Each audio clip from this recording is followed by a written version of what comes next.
Yeah, yeah. Yeah, yeah, yeah, yeah, Yeah. yeah, yeah, yeah, yeah, yeah, yeah, yeah.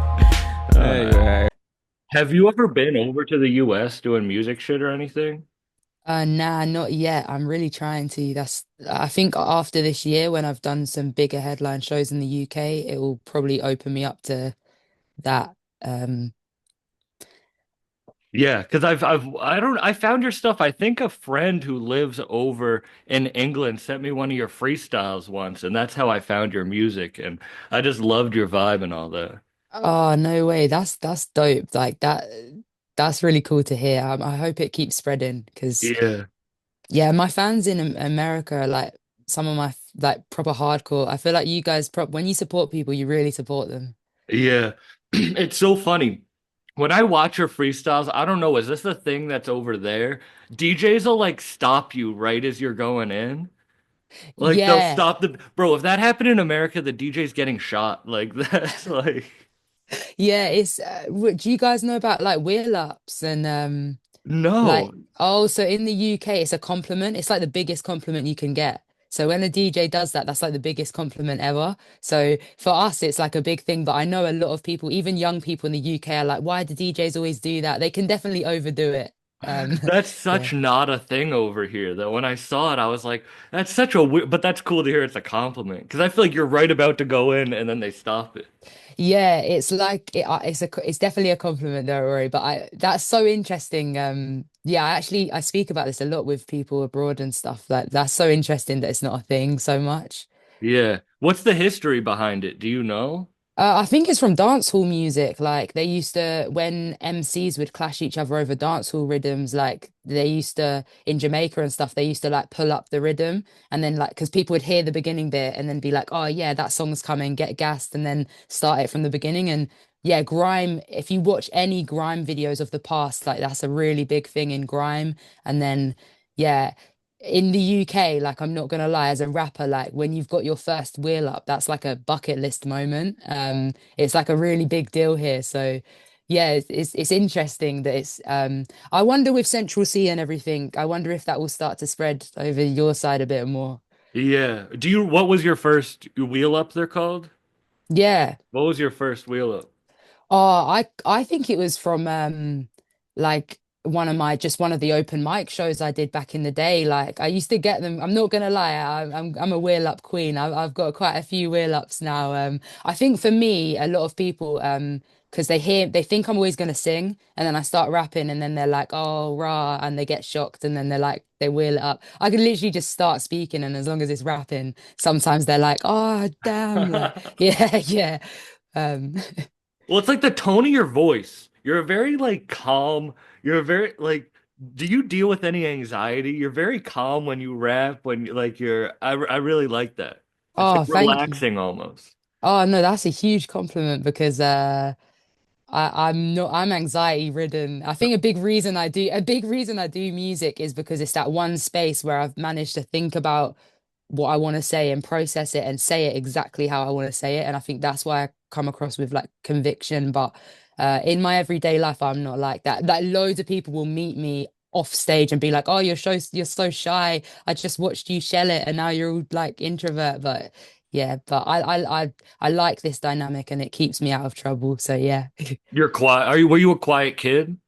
Yeah, like, but then if I was with my real ones, I'd probably be the loudest out of them. But yeah, I know everyone says this, but like, what's it an extroverted introvert? Everyone says that all the time, but I'm definitely that. No, I feel that because I'm a comedian, so people think I'm gonna be like funny and lively all the time. Or even on podcast, I like turn it on, but most of the time, like I'm just stoned quiet. Like I just go to the movies by myself. Like I I'm feel like you. that type of dude, you know? Yeah, same. Like even now, a lot of the time I'm working, like today I'm doing a lot of laptop stuff and I just like doing it in my own space alone. Yeah. Yeah. I think I heard on an interview or somewhere that your dad rapped too. He is a musician, so and Oh, he's a he musician. can MC, he can so like he wouldn't call himself a rapper, but he with like the sort of dance hall sound, he can like MC over like loads of reggae and like dub and drum and bass and stuff. But yeah, he has influenced me quite a lot. And my mum was really into hip hop, and I think she was the biggest influence with like the stuff I'd listen to. Yeah. As a kid, was he teaching you to make music? Were you like interested in following him? Or was it more just like that's dad's thing? From a distance, because I actually didn't grow up with my dad. So like it was really weird. I knew of my dad. I was inspired by him as a person. I knew he was a chef and liked music and did DJing. And I think that definitely influenced me, like, because I was like, oh, it's in my genes. But it was more the last 2 years I've really connected with my dad, and he has connected me with a lot more of my roots, like music from Jamaica, because I think my mum got me into like New York rap and like that side of things, but my dad got me more into like dance hall and reggae and dub music and stuff. So yeah, it has definitely influenced me. Was your dad in Jamaica? No, so he actually was born in the UK, but he exudes everything he does is very like like even to the point where he wears red, gold, and green every day and like things like that. Like he's so in touch with his culture and he's taught me a lot. And I think I kind of carry that quite a lot as well. I also wear red, gold, and green quite a lot. And yeah. And so your mom was listening to what? I think I like Nas and shit, like American Yeah, rap. yeah. My mum, like, my mum used to play Nas to me. Like, most of my childhood, all I can hear is like Nas, Lauryn Hill, Common, Tribe Called Quest. Like, my mum was a proper hip hop head, and she listened to like really good music and all the time. And she really encouraged us to like express that. And yeah, Yeah. How did she find it? How did she find like American rap and stuff? I think it was through like it's weird because she also grew up in she's Irish, but she was born in Ireland, but then she grew up in Cambridge, which is where I grew up. But there is this like hip hop scene, and I think a lot of her friends and stuff were DJs in Cambridge, and they like opened her up to hip hop and stuff. Because in Cambridge, I think there was a split between hip hop and then people who liked drum and bass and like rave music, and that was the split. She lent more towards the hip hop. My dad lent more towards the dance music. And And your yeah, dad was DJing, that's what he was, or what was his instrument? he was DJing, and he's more like he'll like drum and bass, but then like reggae music, because a lot of drum and bass is influenced by reggae music, and like they use a lot of the same samples and stuff. So he Hmm. was more on that side. He knows hip hop and he knows grime and all that, but Yeah. his love is like jungle, drum and bass, and reggae. Yeah. This could be an ignorant question, but what is the connection of why like Jamaican culture is so big over there, even bigger than over here? I think from just my perspective, I think well, firstly, like after World War II, they needed workers in the UK, so they brought over loads of Caribbean people, and that's called the Windrush, and that happened a few times. And my great no, sorry, my grandparents came over through that, and like I think basically grime music is really influenced by yeah, dancehall and this idea of battling another MC on stage and trying to get the crowd to feel you and getting the wheel up. And so I think it's that. And then grime and also garage music is all really influenced by dancehall. And yeah, those sounds have really carried the clubs in the UK. And I think that's why and yeah, I'm not gonna lie, pretty much majority of black people I knew in the UK were Jamaican when I grew up and stuff. And that Like, was, what so did you call that? The wind? Windrush, I've yeah, never heard of Windrush. that. I feel ignorant. I feel like an ignorant Don't American. I've never No, heard don't of that worry. before.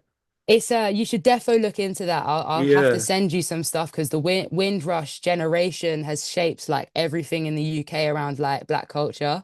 And yeah, and actually recently it was in the news because the government were trying to send back people who had come over from the Windrush generation, and there was loads of protests and like yeah.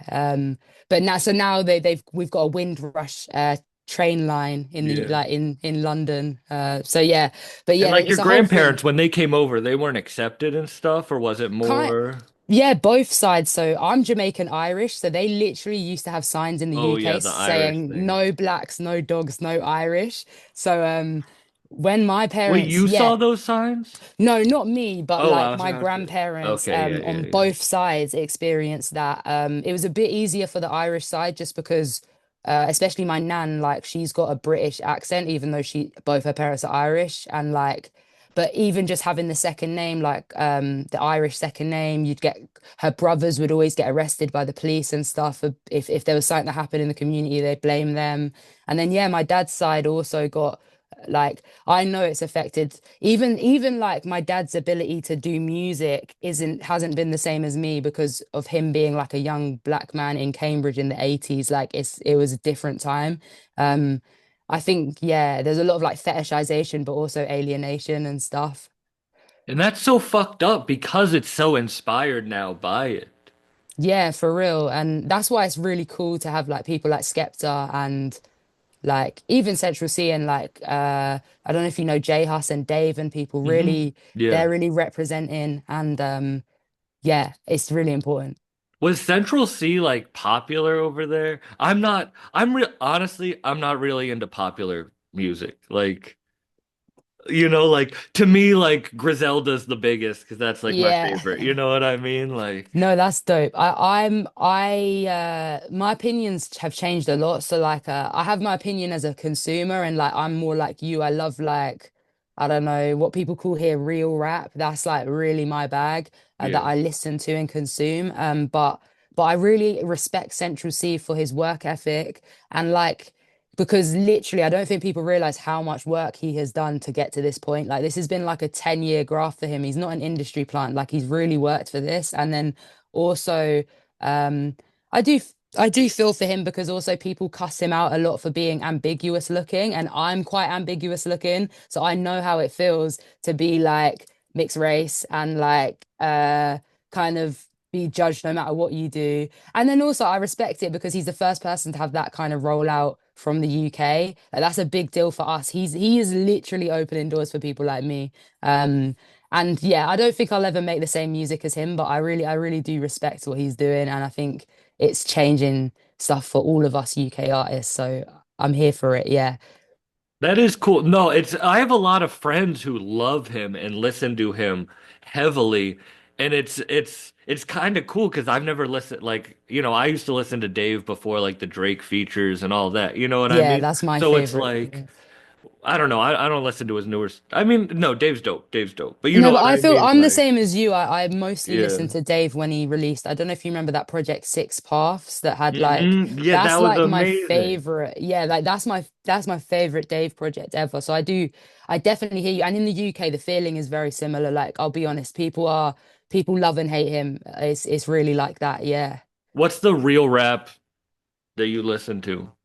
I'll try and think of people who I think you might not have heard of. Like Bashi, I really think Bashi is the GOAT in the UK. He just dropped an album with Toddler T and that album is literally incredible. Like it's probably my favorite album of the year, of last year. And yeah, I think he's really great. Who else? Now that I'm in, now I'm on the spot. I'm like, there's a lot Yeah. of people I know who I really like Cod. There's a guy called Codge. He's from Liverpool. He's one to watch for sure. I think he's like one of the realest rappers, and he's so good with the pen. And yeah, I like Nux as well. I do really like Nux. Yeah. And Gets is probably one of my favorite artists, and he's actually showed me some love online. And so is Bashi, to be fair. Both of those guys know like respect my thing as well, which is really cool. But yeah, Gets is probably one of my favorite because he can do grime and then he also does rap, like UK rap, and he's just a realist. Like the lyrics are very meaningful. I just like music where I believe what you're saying. Like I actually believe it doesn't even have to be like really deep, but I have to feel like I believe that you believe in like what you're saying and that I believe it too. Yeah, it's like an energy thing. For real, is really is an energy thing. Because people get mad at me that I like more like, I don't know, American wise, like the trappier stuff or the more melodic stuff. And I listen to but it's like, if it's real, like if I can tell that's truly you were in the flow state while you were creating, then I'm gonna like it.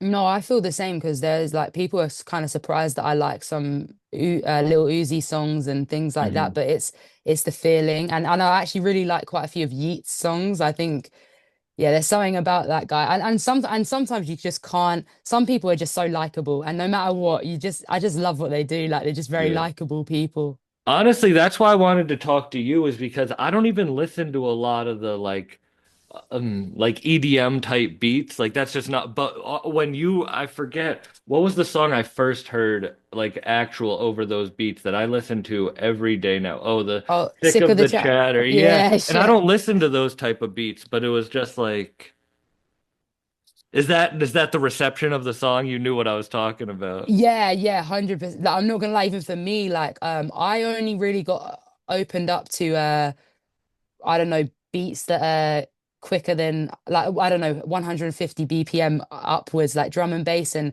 EDM and all of that. I only really got introduced to that from doing freestyles and drum and bass producers and stuff hitting me up and being like, "You'd sound really good on this," and also going to festivals and seeing how much that music can lift people up and how you can still kind of be conscious in it and like yeah. So I literally how you felt is how I kind of feel myself, hearing myself on that stuff. It's like it's not actually usually my go-to music, but it's I feel I've brought my own angle onto it. Yeah. How did that song come together? Did you know it was good when you first made it, or? So Zero, I do a lot of stuff in person, but that one actually we did online virtually. So Zero, he just messaged me on Instagram saying that he saw me on BBC One Extra and liked my freestyle that I did with Sir Spyro. And then he was like, "Oh, like, I've got this beat for you." And I actually did two verses for that song, but we ended up just doing one and the hook because we thought it's actually quite nice to let the beat breathe and just have a bit where when we do festivals that people can just like skank and feel it. So yeah, and I like that song because people don't realize that um I don't know, the bars are actually quite meaningful. And then also in the hook, I actually reference my Irish culture, which I don't really get to reference or not, I don't not get to, but I don't always find the same opportunities to reference that as I do with my Jamaican culture. And in the hook, I say, what's it? I'm all love like cladder, and cladder is the Irish ring that's like two hands that have a love heart, and it's like really iconic. If you're Irish, pretty much Yeah, every no, Irish it's like if person. you turn it around, you're dating someone, Yeah, right? yeah. If you Yeah. turn it around, Mhm. yeah. I'm glad you know that, but yeah, Yeah. because and it's I've just dated a lot cool. of Irish girls, so they Yeah, always would yeah. turn it around. I'd be like, what's that? Literally though, and it's just cool to be able to do little things like that and have music that sounds sick and people are skanking and like vibing to it at festivals, but also it's got that meaning and if you know kind of thing. Yeah. But when you do the festivals, you have a live band, right? Yeah, I sometimes, depending on the what the festival offers me and what I can do, I try and bring the live band because I really think it's a Not many different people at thing. your level over here have live bands, which I respect so much. Like my No, dad's a thank drummer, so Oh no, thank you. That's to be fair, I hear the same over here. Firstly, as a rapper at this stage, it's very rare, but I would say that's all due to Nottingham. Big up Nottingham in the city because it's such a good city for connecting with other musicians. And I went to university in Nottingham, and one time I just did this show where they were using live instruments. So a couple of band members learned my song and my songs, and from there I just started working with the same people, and I've had pretty much the same band for like since yeah for like 6 years and mostly we did shows in Nottingham but then I applied for the Glastonbury competition and ended up winning that and then that kind of opened us up to doing shows across the UK and yeah it's dope, it adds a whole new layer for sure but I'm seeing it's actually happening a lot more in the UK now, a lot of rappers are starting to do it. that's cool that you've had the same band for 6 years because you guys have kind of like you guys are like a band on the come up like that.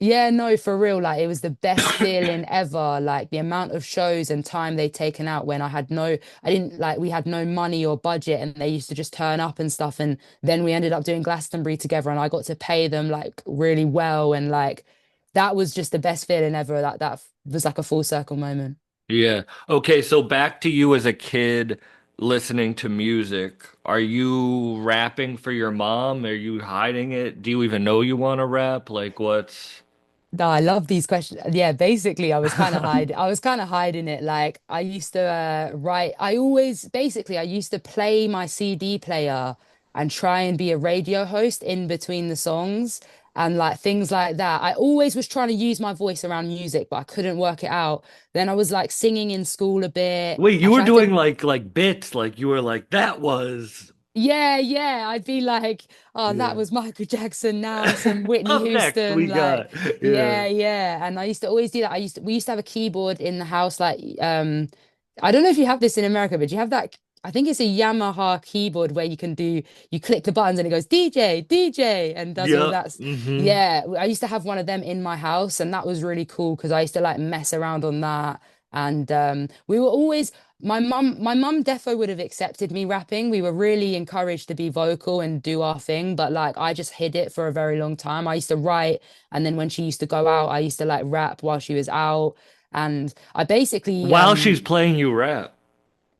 yeah, yeah, like, and she, what else did she do? Like, we used to have mics and karaoke a lot. We were just encouraged to do that all the time. And then Hmm. um, I used to sing in school a bit, but never rap. I also tried to make a girl group in my early, like when I was like 10 in school, and I still have the lyric book somewhere. I used to write all the songs for us and print them all out and stuff. So, yeah, there was always signs, but I think I was just too nervous. And then when I connected with the right people when I was like 16, I connected with loads of boys who also wanted to rap. And that basically got me out of my shell because, not to be rude to them, some of them were really good, but basically some of them were really bad at rapping, which wasn't actually a bad thing. It was a good thing because it basically made me realize like, oh, you can share and not be the best. Like it's important to just share and be able to be vulnerable around your friends and stuff. And that really helped me because then I was able to like, because I wasn't that good either, but I just was able to share. And yeah, I remember there was one really iconic like evening when I was with my friends and I shared with people who didn't rap my rapping and they were bigging me up so much. And that from then I just used to put it on SoundCloud during college and like, yeah.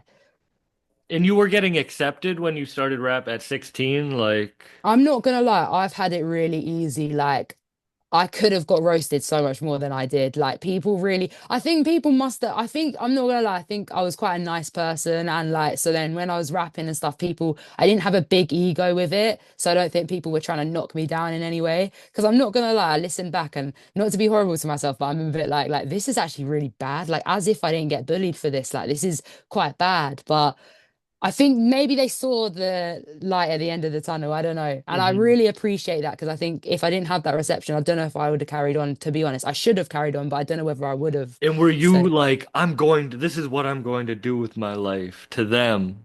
not really. I just did it on the side because I was still in college and stuff. I didn't think that far ahead. I was just doing it and I liked escaping through the music and I didn't think much else about it. I just liked defining my life through that. And I just thought, oh, whatever I do, I'll probably just always release music. I never saw it as a proper job until literally like probably 3 or so years ago. So even in college, you weren't trying to be like an artist? No, I don't know why. I literally I wanted to I was releasing and I wanted to be known to do music, but I never saw it as a job or like, oh, I could actually do this for the rest of my life or I just didn't think that far ahead. I don't know. I was so focused on my studies as well. I was quite academic. Like as much as I messed around with the boys outside of school and like got stoned and stuff in school, I was doing really well. So yeah. So, so you were teaching when you realized it could be a thing? I think so. Basically, in college, I wasn't sure. Then I went to university, and that enabled me to like really be out there with my music. But I still wasn't sure. I still was like, oh, I'm probably gonna do like community work and music. I always thought I was gonna help the youth with their music and then do my music, and I just saw it as more that. But yeah, slowly I just started realizing, like, wait, you've made just as much money on music as you did teaching. Like I Mhm. started to realize that. And then also I was like, wait, if people are really believing in me, like I've got this buzz. And yeah, it was just things were getting really big to the point where I was getting recognized in different cities and people who I've always looked up to are reaching out and I was getting opportunities every week. And I was just like, and also, when I was teaching, I kept having to leave my teaching job to go to shows. And that's when I realized, like, oh, I like both of these things are a lifestyle, and I'm gonna have to commit to one. And obviously, the music thing I've invested so much time and money into. I kind of fell into teaching. Like, teaching kind of happened because I got fired from a charity job because I exposed them, and then Wait, um what? No, you yeah, exposed them. What yeah, happened? yeah. Oh, I exposed this charity in Nottingham that I worked for because I thought they were just being really problematic. I don't think they were getting money to do stuff that they weren't doing properly, in my opinion, and they weren't giving me credit for the work that I was doing, and that was bad because I felt like I was doing a lot of work. So I just called them out, and then I came into the office the next day, and they were like, "Yeah, you're on garden leave," which is where they like force you to leave basically. And like yeah, so I had that, and then then I just ended up checking for jobs in my hometown, Cambridge, and they had a teaching job. So I just went for that basically. And because I've got a good degree, if you have a first class degree in the UK, you can kind of get into teaching. Mm. And so I did that. And I was literally training to be a teacher all the way up until the like summer of 2024, like last year. I literally I finished that qualification, but yeah, basically I was a teacher, but I kept having to leave teaching to do different things for music. I kept getting recognized by students. I was so anxious about like rapping about the things I was rapping about and then going into Yeah, work. I yeah. yeah, You're I did rapping it. about being high and shit. Like, Yeah, I yeah, knew. yeah, Yeah, you knew what I was referring to. Yeah, things yeah. like that. And yeah, and also teaching, I really enjoyed it, but you really need to dedicate your life to it. Like it's a whole lifestyle as well. And so is rapping. So I was like, yeah. So I went and I spoke to the head teacher and said I wanted to leave and said I was a musician. And she actually manifested Glastonbury for me because she was like, see you at Glastonbury in the future. She literally said that to me. And Did then she like, go? no, I don't think she went. It's really hard to get a ticket. I don't know if you know about Glastonbury, but you have to apply to get a ticket. Like it's a once in a lifetime opportunity. It's a really hard festival to get tickets for. Um, Yeah, so it's really even hard to perform there. You're talking about how hard it is no, to it's get true. a It's true. No, it's ticket. You true. perform. You didn't just get a ticket. No, it's true. It's true. That was amazing. But yeah, basically it was just mad because literally I don't know whether I was being deluded, but I think delusion sometimes you need for these type of careers you kind of have to be. But I could literally just see how music was going to work. I was like, Mhm. literally my followers are growing a lot, my streams are going up, I'm getting shows every week, I'm getting new opportunities every week. If I just keep doing what I'm doing, I don't see how this couldn't work out. And so I just went for it and like it did work out basically. That's a beautiful mindset, but I feel like you have a very different. A lot of people are like, I can't have a plan B. Like, I can't, like, if I'm gonna do music full time, I have to live in squalor. I have to, like, give up all my earthly possessions. But, like, you're doing it and you're like, yeah, but I'm a teacher. I guess I'll just be a musician on the side. Like, Yeah, you didn't even know in your mind. That's a cool story. no, thank you. And obviously, I did ultimately quit teaching at the end of last year. Sorry, Hmm. the year before. But like literally, yeah, I don't know. I basically, especially, not to get like all like political, but I also think as a woman in hip hop, I was quite like, You can get I, political. I don't care. yeah, I just thought as a woman in hip hop as well, like, I actually need plan Bs because like the game isn't based on sympathy and like also like. I don't want to end up doing certain things that I don't want to do and stuff. I don't know. I was always like, I have to make this for myself. No one's gonna do it for me. Like, so I might have to work and invest. And another thing that I think people don't do enough of is invest that like when they are doing those full-time jobs, I invested every minute outside of that to music and every spare penny. And I will say from the conversations I have with other upcoming artists, it doesn't feel like a lot of people are willing to do that. Hmm. Um, and I don't know whether it's just a lack of self-belief, but yeah, consistency is everything. Like everywhere I go, everyone says that. And I've seen that in my career so much. Because it's tough when you don't have any like clear paths forward in front of you. Like no one you grew up with is like has a path that you can follow. I felt that same way, and then you kind of realize what it really is, where it is a job. Like it is like it's like you're going to school. It's like anything else. It's amazing that like I love being a full-time artist, but it's like it is a job. It's not like it's just fun and like rainbows all the time. Like you got to do the Yeah. boring shit. You got to be stressed all the time, but like it's worth it for that No, feeling. for real, it's definitely worth it. And that's another thing. I'm glad you really emphasized that because it is hard. Like people don't realize that I like little things like how many trains I am on trains every day for like at least like 3 hours to make this music thing work. I'm like on my I'm doing admin. The amount of admin you have to do as an independent artist is crazy. Like obviously I'm so grateful and gassed, but it's definitely an iceberg analogy. Like there's a whole bit underneath that people only see the tip and they only see Yeah. the good parts. But it is hard and yeah, you gotta be really careful with certain things as well.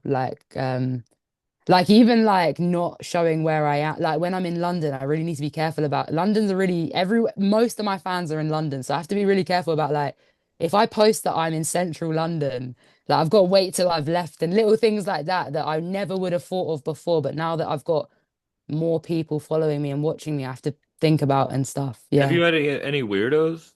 Oh yeah, every day, every day. Every Like, day? yeah, in the DMs every day, I would say there's Oh someone who's no, like every saying day is something. not the answer I wanted to hear. Yeah, but I don't, to be fair, like it is what it is. I just forget that a lot of people are just like really tone deaf. I don't take it personally. I really don't take it personally. Like people are just very tone deaf and I just Mm, remember that there's a lot of parasocial relationships and people who really think feel like they know me, but I don't actually know who they are or anything. And yeah, I do have funny things like yeah, and in person as well. That's sometimes people I love people talking to me. I do want to talk to people, but some people take it too far. Like and but I have really good friends and people who are with me to like set boundaries. yeah. Yeah. What was that moment in your mind that clicked when you were like, "Oh, this is the thing that I can do fully"?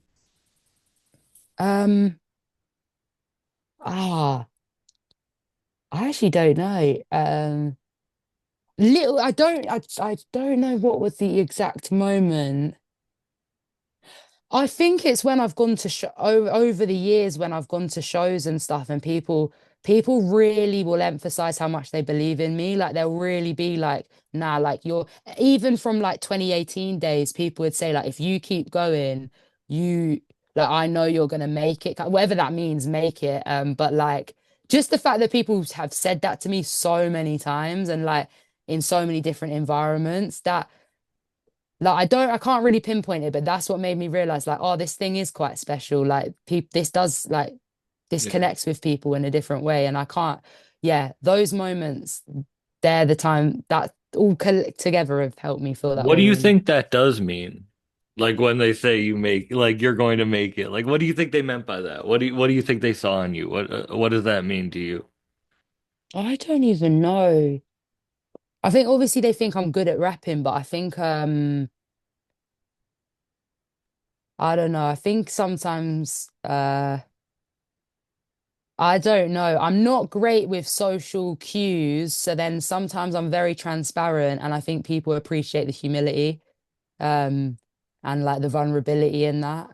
Because I will probably be the person to say the thing that everyone's thinking, but no one wants to say. And but in a nice way, I think sometimes. I think it might be that. I don't know. I don't actually know. It's like yeah, all right, that's cool. No, I like that. I think that right there is a good answer. Like I like that because it's Uh, like I don't know, you're on a path. You're doing it. Yeah, I think the work thing as well. I'm always open with my behind the scenes and I show people how much work and stuff I'm doing and yeah. And even little things. I think for the girl them, like I don't wear makeup. Like there is not one video or picture or anything on my Instagram where I've worn makeup. And I'm not against people who wear makeup, but that's just not me. I'm very stubborn. If I want to do something, I will just do it, and I always dress how I want and think. And I think that can be quite refreshing for girls who I actually think a lot of the pressure that girls put on themselves is actually from themselves at the moment. And so I think I do get a lot of messages from women about like I help them just be themselves or be a bit more rough around the edges, but like accept it kind of thing. So yeah. Was that a conscious choice or was that something that you always that's just you? It's just me, but I think as the years have gone on, I'm more like I'm not gonna wear makeup to this like purposely because yeah and like yeah but I don't really go on about it because I think I want to speak about it more but then if I feel like by saying it I might be making people feel shit about themselves so Yeah. I don't go on about it too much but I do try and mention it here and there for those who might see value in it because yeah You're vegan? Yeah, I'm vegan as well, but not annoying. I'm not I was annoying. the one who brought it up. You didn't bring it up. I brought Okay. it up. I brought Okay, it. yeah, No, because true. you rap about it. So That's that's true, something I'm yeah. interested in. Like what that how did that come around? Oh, well, my sisters have been vegetarian since I was young, and they're my older sisters, so I kind of looked up to them. And I've always had pets. And my mum has a sh would always treat us about empathy, and like she'd always tell us if we like killed an ant, we'd get loads of bad karma and stuff. And like little things like that, I think influenced me a But lot. wait, if And you killed an ant, yeah, you like get loads of honestly, bad karma. yeah, like. That's how you scare a child right Yeah, I know, but I thought it was there. good because I have That's a how you create a vegan. You say. yeah, yeah, yeah. But the thing is, my mum's not even vegan. Like, so she's not even vegetarian. But yeah, basically, but she doesn't eat a lot of meat. But basically, yeah, I just feel my mate when I was younger, I think I was about 13 when I decided to become vegetarian, and it's just because I felt bad for animals. And then when I got older, I went to university, and I think my first week of university, I was like, wait, the dairy industry and the meat industry are they work hand in hand. So if like I don't mind anyone else eating meat or dairy, by the way. I'm just saying for me, but for me, I was like, that's actually that's quite contradictory if I'm not eating one because it's feeding because my main reason was about animal welfare. And at the end of the day, they both work together. But then when I got older, I think it benefits me quite a lot because I do smoke like quite a bit. So then not eating meat, I think evens out Are some you stoned health. right now? No, I'm actually Oh, not, but I'm on antibiotics. So if I seem oh. like I am, that's how be I was why. about to be like, hey, I got my You were late. I was Oh, just hitting my bong over there. oh, lit. No, but basically, yeah.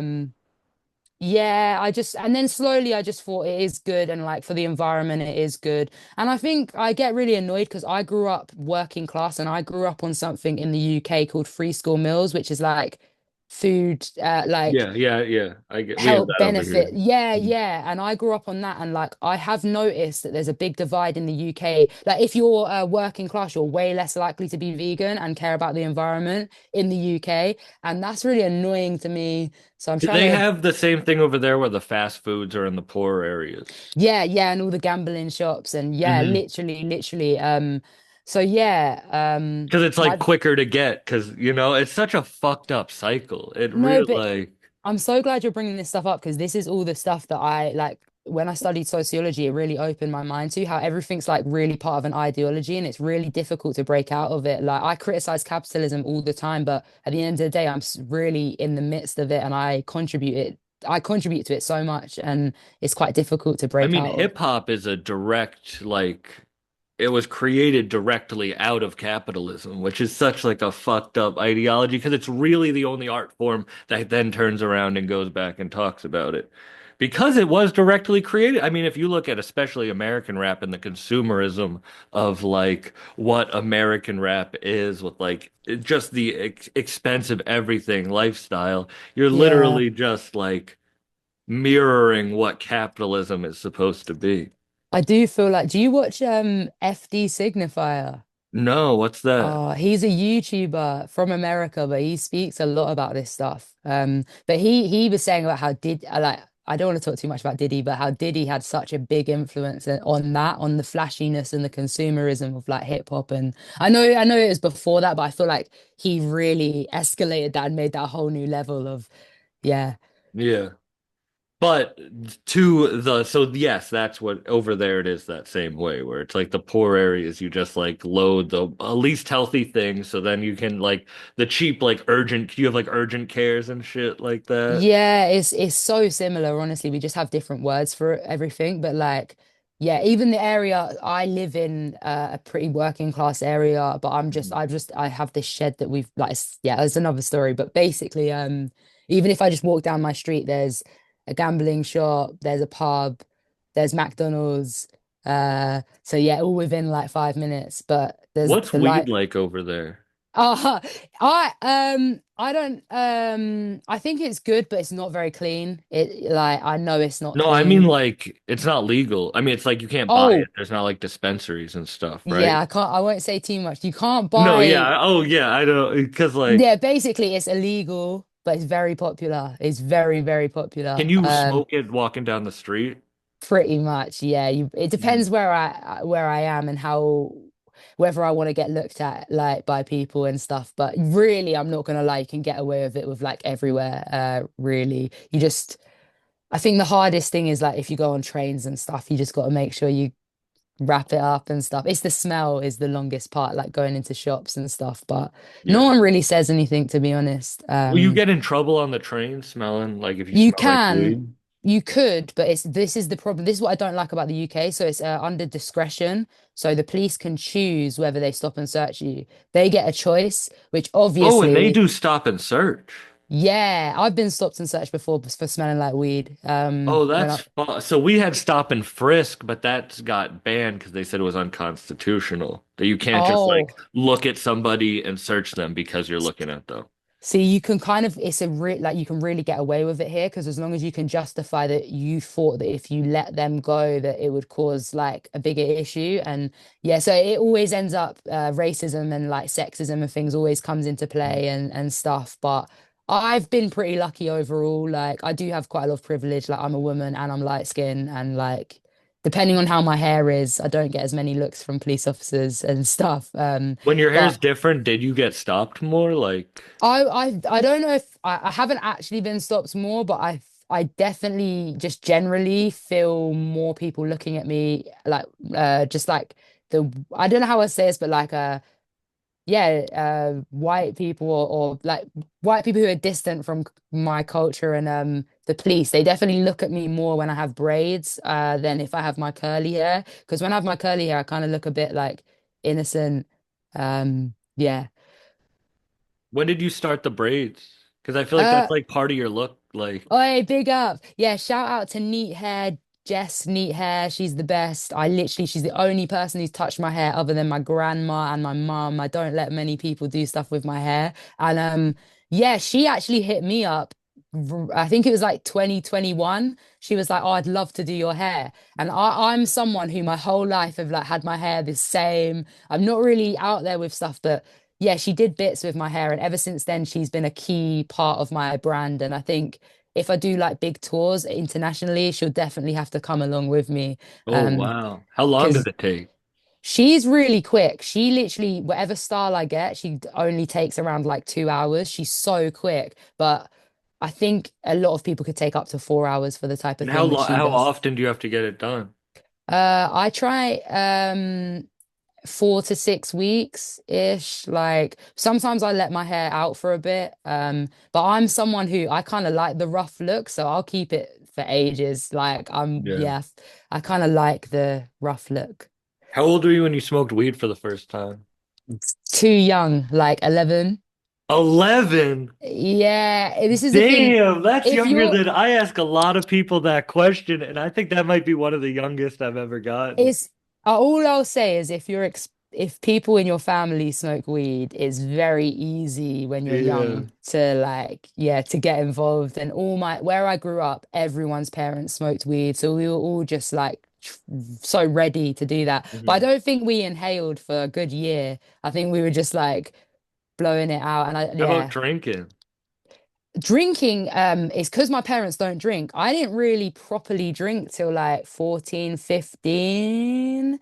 And then yeah, I think 15. I didn't drink for a while to be honest. But I know that's still quite young, but a lot of people who I grew up with would have had drinks way before that because they Yeah. could steal it from their parents. But my parents didn't really drink too much. They mostly smoked weed. So that's why yeah. Last question. What's the story with the GTA poster?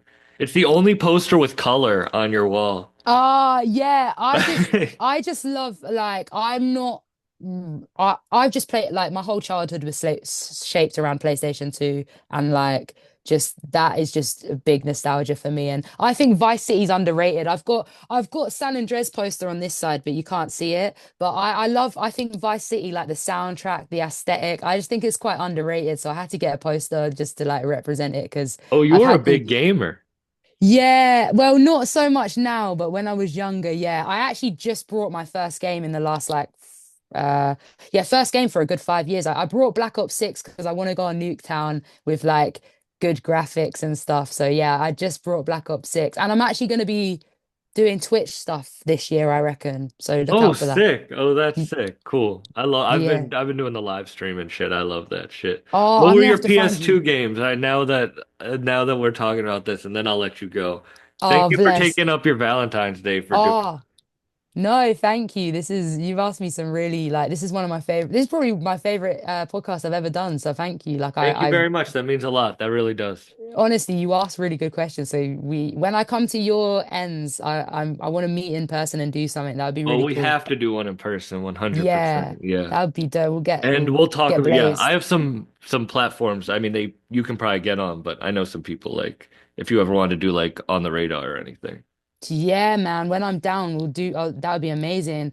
Um, 100%. I'll with get the. you. I can get you. Yeah. Oh, come I'll on, have to man. edit this part. I'll edit this part out because I don't Yeah. want to like say it on, you know what I mean? But like, yeah, when you come, I got some platforms for you to do too. Oh, bless, man. No. So my games, Jack and Daxter. Do you ever play? Mate, Jack Yeah. and Daxter's elite. That shit shaped my whole like. Same, Wait, how old are same. you? I'm 25. I was born in 1999. Okay, I'm 27, 97. That's similar, but we were the Yeah. same. I feel like my year group was the last cool. No, nah, that's mean, but like we had a similar stuff to you guys, and then I Yeah. think people who were born in 2000 started to be into different things. You had like Um, Sly Cooper. Did you ever play Sly Cooper? no, oh no, I feel like a Oh fraud. no, he was like a raccoon sleuth. It was like Jack and Daxter kind of. Oh, sick. Okay. And then what else did I? I would say obviously San Andreas was one of my favorite, but I really love Cat. Do you know what's it? Bully. Mm-hmm. Cadam Edit. Yeah, that Yeah. game, man. Yeah, that game was dope. Splinter Cell. I liked Splinter Cell, and that was a big part of my childhood, but mostly watching my sisters play it. And yeah, Lara Croft, Crash Bandicoot, everything. What's another? I'm trying to think of one that wasn't as well. Oh, I like FIFA Street, and I used to play. Did you remember 50 Cent had a game? Because I used to play that. The Get Rich or Um, Die Trying game, or was yeah, it? It that was called like Blood Money or something. I I can't forget. remember, but It on the was like a game, shooter. It was like Call of Duty almost, right? yeah. Yeah, he had a game, like a couple games or something that I used to play as well. And then I used to play like I used to love Tony Hawk Underground 1, 2, Pro Skater 4. Like I did used to love the skating games because I used to ride BMX and like go skate park. So yeah. Oh, fire. Do you still do that? No, but I am still in touch with like the community and I still have my BMX. And I think if I become, no, when, I'm not going to say if, when I become a big rapper, yeah, I'm definitely having like a little skate park in my garden for sure. That's always been a dream of mine to have like at least a half pipe. So yeah. Fire. Thank you so much for doing this. This was a great conversation. I really appreciate your time. Oh, thank you, Sam. Nah, it was great. And anything you need, let me know. And yeah, I'll do the same. I really appreciate it. It was such a Yeah, good convo. 100%. You'll be over here soon. I know it. Nah, definitely. I think next year, honestly, I'll be over latest. So yeah. And I can't wait to hear new music. What do you have coming? Hey, we didn't even talk about Oh, it's any of fine. No, that. that's fine. I Yeah. actually prefer that. I've got Yeah. I'm in a bit of a weird place right now with the music anyway. I've got lots of things that are coming. I've got a whole project that will come this year, and I've got loads of collaborations with different producers and stuff. So yeah, just look out for it. Fire.